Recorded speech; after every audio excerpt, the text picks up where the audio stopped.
Salut tout le monde, on se retrouve aujourd'hui pour un nouvel update lecture. Je vais donc vous parler de mes deux dernières lectures. On commence avec En voiture Simone de Aurélie Vallogne aux éditions Le Livre de Poche. Alors En voiture Simone, c'est une comédie familiale. On va donc retrouver la famille Le Guenec, vous aurez compris, ils sont bretons. À chaque fête en fait de famille, chaque regroupement familial. On commence donc avec Noël, on est chez Jacques et Martine. Et comment dire que tout se passe pas comme prévu, et en fait à chaque fois qu'un groupement familial a lieu c'est la même chose avec eux. Le père n'arrive pas à tenir sa langue et parle sur le dos de ses belles-filles sans faire attention, il fait des gaffes énormes, il se trompe de prénom, enfin voilà, c'est tout des choses comme ça. La mère elle est là, elle le reprend tout le temps, elle essaye de contenir son mari. Et on a les belles filles qui sont pas en reste parce qu'on a 3 garçons, donc les Le Guenec ont 3 garçons.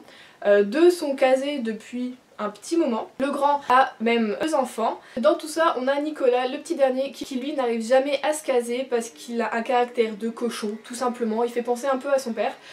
Et voilà, du coup les filles, les femmes là, ont quand même du mal à le supporter. Et donc voilà le contexte familial.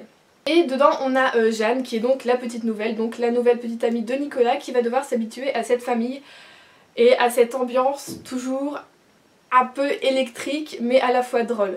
Alors j'aurais pensé rire beaucoup plus dans ce bouquin, mais j'ai eu plutôt à chaque fois en fait des petits sourires, des petits rires qui m'ont fait peut-être penser à des choses que j'ai déjà vécues. Certains personnages ont quelques traits de caractère de personnes qu'on connaît, donc c'est... chaque fois on y pense et je trouve ça quand même plutôt drôle, mais c'est vrai que c'est pas totalement on va dire humoristique, c'est vraiment une comédie familiale, donc on y va, on sait qu'on va passer un beau moment, ça va être léger, drôle, mais pas non plus explosif on va dire. Donc c'était mon tout premier Aurélie Vallogne. Je sais pas si j'ai bien fait de commencer par celui-ci. Bon mais voilà, c'était une bonne lecture, j'ai passé un bon moment.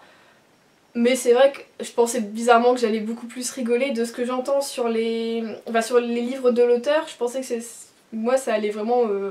Enfin qu'à chaque nouvelle page j'allais exploser quoi, mais en fait non. Donc c'est peut-être pas le plus drôle de tout l'ensemble. Je voudrais lire aussi ces Minutes Papillons pour voir ce que ça donne, donc je vais quand même le lire. Et les ouvriers tapent, oui. Voilà, merci. Donc j'aime quand même l'écriture de l'auteur, j'aime les tournures de phrases, les jeux de mots à chaque fois qui sont vraiment pas mal, bien faits. Et en fait quand même beaucoup, malgré le fait que je l'ai à la fois détesté, j'ai quand même beaucoup aimé Jacques. C'est un personnage qu'on a un peu envie d'apprécier, un peu envie de prendre sous l'aile et de dire allez remue-toi quoi, tu sais que tu fais pas bien les choses, et c'est vrai qu'au final il a envie de changer, et c'est vraiment pas mal en fait de suivre son évolution, de suivre toute l'évolution de la petite famille, et de voir que les choses vont quand même un peu de mieux en mieux. Et que tout le monde s'habitue quand même au caractère de chacun, même si il faut faire avec, de toute façon on n'a pas le choix. On choisit pas sa famille, mais on choisit pas non plus sa belle famille, c'est là qu'on le voit, hein, tout simplement. Donc j'ai passé un bon moment, mais ça restera pas gravé dans ma mémoire, voilà, c'est tout ce que peut-être je peux dire, mais c'est... je veux découvrir quand même le reste des livres de l'auteur. Donc après ce petit bouquin bien sympa, forcément est sorti le tome 3 de Red Queen de Cassandra... Pourquoi je l'appelle Cassandra ? De Victoria Aveyard aux éditions du Masque. Donc c'est ce tome 3, c'est King's Cage. Comment dire que celui-ci je l'attendais énormément parce que juste le tome 1 ça avait été un véritable coup de cœur. Le tome 2 j'étais un peu sur le cul parce que, excusez-moi l'expression, parce que bizarrement ça l'avait pas fait. En fait Mar, notre personnage principal, était totalement, on peut le dire, je pense que la plupart des gens de toute façon l'ont dit en le lisant, insupportable. C'était dans sa tête, c'était chaud, froid, droite, gauche, enfin voilà. C'était...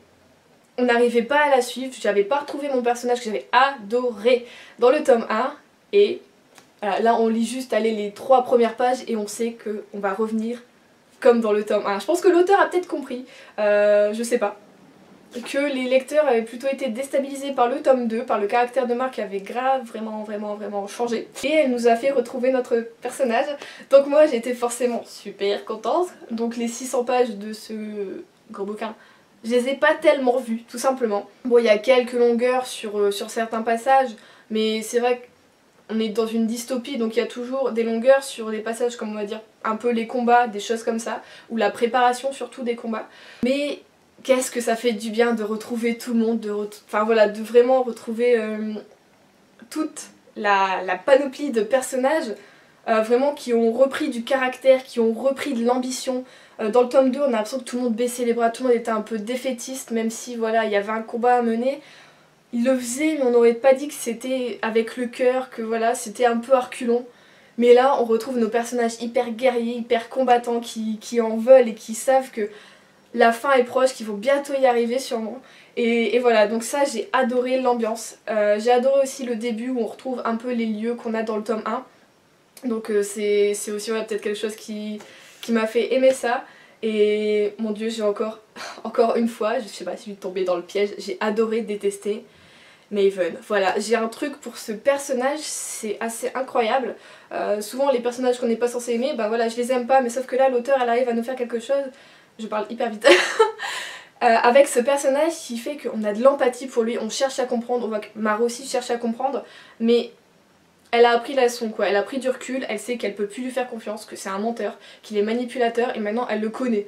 Sauf que moi, non, avec mon petit cœur de femme faible, et ben je retombe dans le panneau à chaque fois. Moi je sais pas, je crois que je suis amoureuse de Maven, enfin je veux dire c'est un méchant Juliette, c'est pas bien. Mais c'est quand on connaît son passé avec sa mère, tout ça, on a forcément de l'empathie pour lui, on a un peu de pitié et voilà, et moi je suis faible, alors voilà, j'ai de la pitié pour lui. Mais en même temps, hey, j'adore Cal aussi. La fille qui sait plus. Je suis une girouette. Mais ouais, entre le roi glacial et manipulateur et le roi exilé qui est plutôt tendre et chaleureux, mon cœur balance. Mais je crois quand même que je préfère Maven. Oh non, vraiment, je suis foutre des claques, hein. Franchement. Donc voilà, si vous n'avez pas encore lu Red Queen, qu'est-ce que vous attendez? Hein? Voilà, bon, vous savez déjà que le tome 2, personnellement, moi je l'ai moins aimé que le tome 1, mais alors le 3, il est génial. Et voilà, ça vaut le coup. Alors à la fin, plus la fin approchait, plus je me disais c'est pas possible que ce soit une fin. J'étais persuadée que c'était une trilogie, je pense que peut-être la plupart des gens aussi. Puisqu'en anglais, le tome 4 n'est pas sorti, mais justement, il y aura une suite. Parce que c'est, oui, en fait c'est noté le 3e tome de la saga. Mais des fois, en fait, certaines trilogies, on appelle ça quand même des sagas. Donc c'est pour ça qu'on se laisse un peu avoir de temps en temps. Et comme ce tome est plutôt gros, je me suis dit, ouais, c'est le dernier tome. Et je voulais, enfin, en fait, je le lisais un peu à reculons, tout en y étant à fond. Mais non, il y a une suite, et voilà, du coup quand je l'ai refermé, c'était genre joie ultime, j'ai un peu sauté partout dans l'appartement, les voisins devaient être assez contents. Et voilà quoi, il va y avoir une suite et je suis trop contente, je sais pas si elle est déjà écrite, si elle est en cours d'écriture, bon je pense qu'on va attendre encore, je sais pas, un an et demi à mon avis avant d'avoir la suite. Par contre, j'ai relevé un problème, je sais pas si c'est parce que ça a peut-être voulu être vite édité, mais je crois que dans mes souvenirs, que les 2 premiers tomes n'étaient pas à ce point-là, en tout cas n'étaient pas comme ça. Mais qu'est-ce que j'ai relevé comme nombre de coquilles, des problèmes dans les genres, c'est-à-dire on a des trucs genre une pouvoir au lieu de un pouvoir, enfin on a pas mal de problèmes comme ça où des mots sont écrits en double alors qu'ils devraient pas l'être, où il y a des petits mots manquants, des nœuds manquants. Enfin voilà, pareil, il y a des pronoms qui sont pas bons, enfin... Ça, je pense que s'il y a une 2e édition, enfin de celui-ci, j'espère que ça va être corrigé parce que je crois que j'en ai jamais relevé autant dans un bouquin. C'est des choses auxquelles je fais pas forcément attention, les fautes de temps, les choses comme ça, mais là, si pour que moi-même j'y fasse attention et je trouve ça un peu lourd, au bout d'un moment, c'est qu'il y en a vraiment quand même pas mal. Donc peut-être là, faudrait revoir les éditions. Pourtant, je suppose que les bouquins sont vachement corrigés, ils sont revus, ils sont voilà. Mais là, il y en a quand même beaucoup. Donc bon, j'espère que le prochain tome n'aura pas autant d'erreurs. Donc voilà, c'est, je pense, hein, quand je vais y repenser tout ça, je pense que ce sera un coup de cœur pour ce tome 3 comme ça l'a été pour le tome 1. Donc foncez, lisez Red Queen et lisez ce 3e tome.